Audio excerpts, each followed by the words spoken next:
Hola amigos, bienvenidos a nuestro estudio bíblico en 10 minutos sobre la epístola a los romanos. Hoy seguiremos desempacando y expandiendo sobre el tema de la carta, es decir, sobre la justificación por medio de la fe en Jesucristo. Estaremos hablando sobre algunos de los conceptos desarrollados por Pablo en el comienzo de Romanos capítulo 7. En la primera parte de Romanos capítulo 7, desde el versículo 1 al versículo 6, Pablo parece cerrar el argumento que comenzó en el capítulo 6, en relación a las preguntas opositoras que él anticipó de parte de ciertos lectores y oyentes. En particular, él retoma el tema de la pregunta en Romanos capítulo 6, versículo 1. ¿Qué diremos? ¿Continuaremos en pecado para que la gracia abunde? De ningún modo. A esto Pablo respondió que no pecaremos porque hemos muerto al pecado que nos tenía esclavizado y ahora podemos ser usados como instrumentos de justicia y por lo tanto ya no estamos bajo la ley. A causa de esto, él anticipa otra pregunta opositora en Romanos capítulo 6, versículo 15. Entonces, ¿qué? ¿Pecaremos porque no estamos bajo la ley, sino bajo la gracia? De ningún modo. Y él responde, no pecaremos porque fuimos liberados de la naturaleza pecaminosa para ser esclavos de la justicia. Y como hablamos en el video anterior, explicamos el concepto de la libertad negativa y la libertad positiva. Es decir, que fuimos liberados de lo destructivo y lo negativo para lo constructivo y lo positivo. Resumiendo estas dos afirmaciones en las que Pablo basa los argumentos en Romanos capítulo 6, podemos resumirlas en que primero él dice que abundó la gracia en Cristo y segundo dice que no estamos bajo la ley. ¿Y cómo cierra Pablo estas dos declaraciones del capítulo 6 en el capítulo 7? Bueno, vamos a ver la primera parte hoy. En Romanos capítulo 7 dice, empezando en el versículo 1, Hermanos, les hablo como a quienes conocen la ley. ¿Acaso no saben que uno está sujeto a la ley solamente en vida? Por ejemplo, la casada está ligada por ley a su esposo mientras éste vive, pero si su esposo muere, ella queda libre de la ley que la unía a su esposo. Por eso, si se casa con otro hombre mientras su esposo vive, se la considera adúltera. Pero si muere el esposo, ella queda libre de esa ley y no es adúltera aunque se case con otro hombre.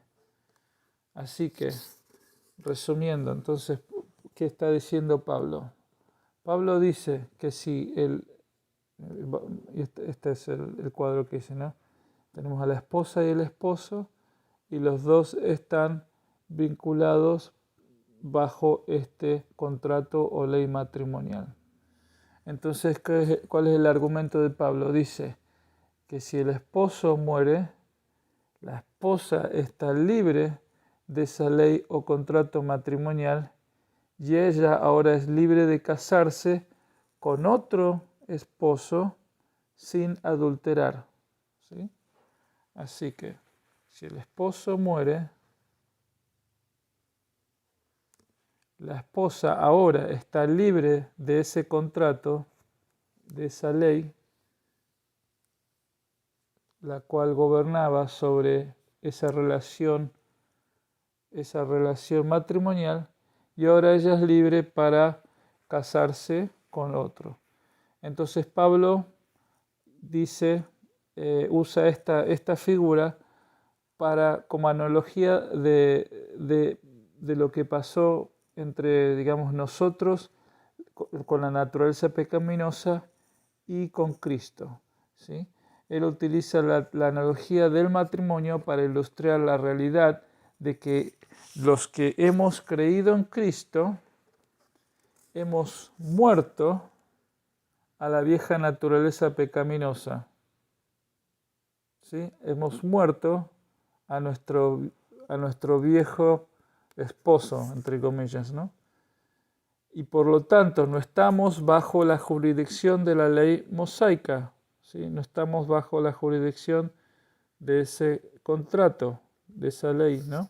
Sino que estamos bajo la jurisdicción de la gracia, que es lo que regula nuestra nueva relación matrimonial. Es otro contrato distinto, otra relación.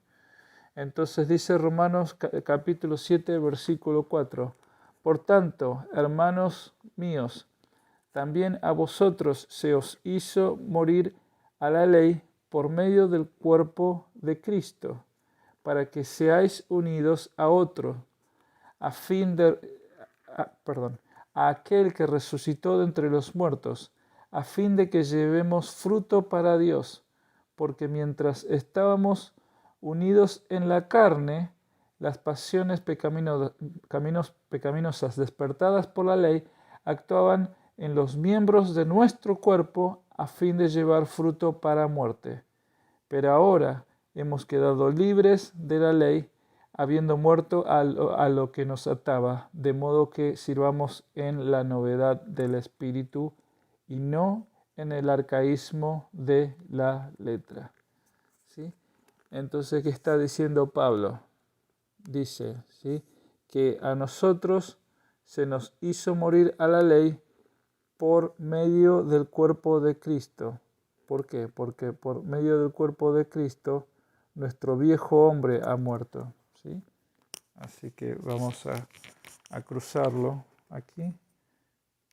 La carne y el pecado, ¿sí?, han sido muertas por Cristo, ¿no? Y nosotros que morimos en Él hemos muerto a este esposo, ¿sí? A este esposo que nos tenía cautivos. Dice, y ahora podemos ser unidos a otro. Podemos ser unidos a Cristo y al Espíritu Santo.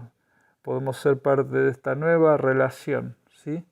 Mientras estábamos en la carne, con este esposo, con el viejo esposo, las pasiones pecaminosas despertadas por la ley actuaban en los miembros de nuestro cuerpo. Como vamos a ver en la próxima sección, lo que Pablo está diciendo es que la carne o el viejo esposo, por ser tan rebelde en contra de la ley, despertaba en nosotros esas pasiones pecaminosas y llevaban a fruto a la muerte, porque la carne se rebela contra la ley. Pero ahora hemos quedado libres de la ley porque hemos muerto a lo que nos ataba, que es este esposo.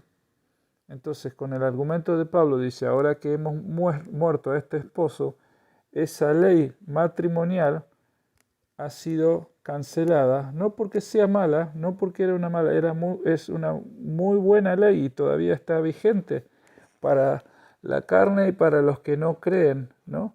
Pero en Cristo estamos ahora bajo un nuevo régimen, una nueva relación, un nuevo matrimonio.